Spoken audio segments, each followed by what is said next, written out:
Deadline was yesterday for college players to withdraw from the NBA draft. At least the NCAA deadline was yesterday to retain their college eligibility.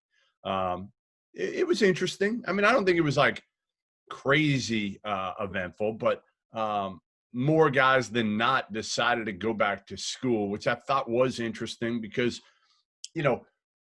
so much was made early about, well, is there going to be college basketball? Is there going to be college basketball? And that's valid, right? We don't know what it's going to look like this year at all. And I suggested pushing the deadline back. And I was texting a little bit with Dan Gabbett about that. And it sounded like there was some talk about doing it, but ultimately they decided to keep it as of August 3rd. I just felt like if we're in it for the kids, why not give them as much time as humanly possible? It's not like Fran McCaffrey. If Luka Garza leaves, whether it's today or a month from today, he's not going to go out and get a replacement for Luka Garza.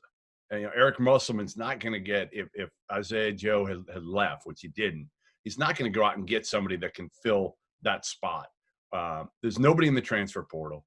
There are very few players out there. A lot of the players that you would get at this point might be international kids.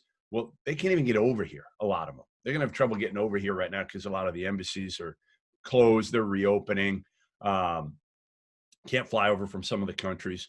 So I had suggested pushing it back. But whatever the case, what was your biggest surprise? Did anything shock you? I mean, Trendon Watford, for me, surprised me. I thought he was going to leave LSU and keep his name in for the NBA draft. But I think a lot of these kids, getting back to what I was saying initially, they were scared about the college part of it, yes.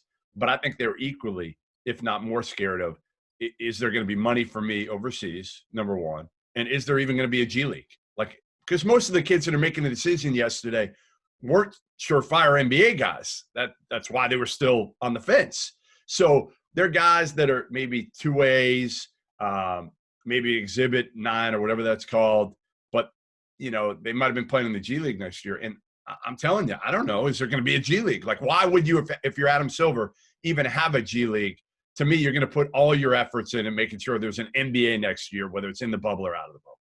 Yeah, well, the part of the reason why you would leave, you're someone like an Ayo Dosunmu or a Jared Butler, is generally just because you're betting on yourself, right? It's not because you know that you're locked in and guaranteed to have a 6 or 7 figure deal next season. You're saying that I'm going to get to the professional ranks and I'm going to prove that I'm good enough to get some kind of guaranteed contract, whether it is in the G League or a 2-way or with somebody in like Spain or France or something like that. But the problem now is we don't know what the European markets are going to look like, first of all. Second of all, when the European teams do their signings, it's basically like in the month of August, right?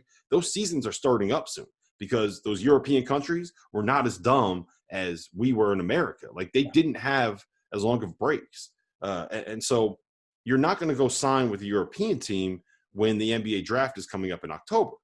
Right. But if you don't know if you're going to get drafted, you want to keep your name in the draft. So when it comes down to it, the certainty was that at the very least, you're going to have a scholarship, you're going to have a place to stay, you're going to have a place to work out, you're going to have food paid for, you're going to have insurance, you're going to have all of the things that you basically need to function as an athlete and as a human being if you go back to school and you get your scholarship. So I think that's where actually the certainty was. Now, we don't know if there's going to be any seasons. There's probably going to be an NBA season. We don't know if there's going to be a G League season. We don't know how these 2-way contracts are going to actually work.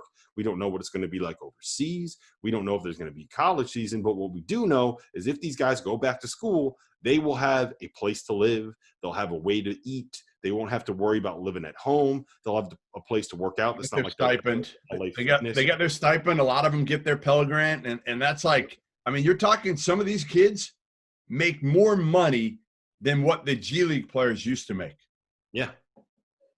That's crazy. So when you can get that and know that you are going to get that, when there is so much uncertainty everywhere else, it makes coming back to school something that is much more appealing. Now, if there was no pandemic and there was no coronavirus, I don't think that we would see Ayo Dosunmu back.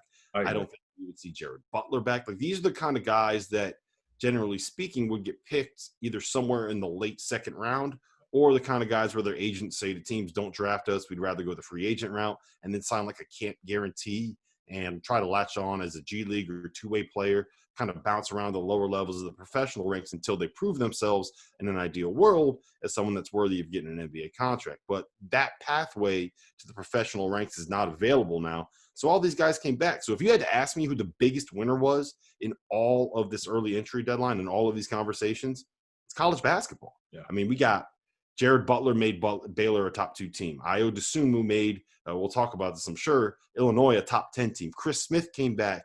And I know that they lost Dacian Nix, but UCLA is going to be like a top 20 team at this point. Yep. Remy Martin came back. Arizona State's going to be a top 25 team. So the biggest thing, the best thing that happened was all of these guys ended up coming back to school. And you know, I kind of feel bad for them because I'm sure a lot of them wanted to start earning at that level that they could in the NBA. But for college basketball fans, like this made it really, really, really exciting for next season.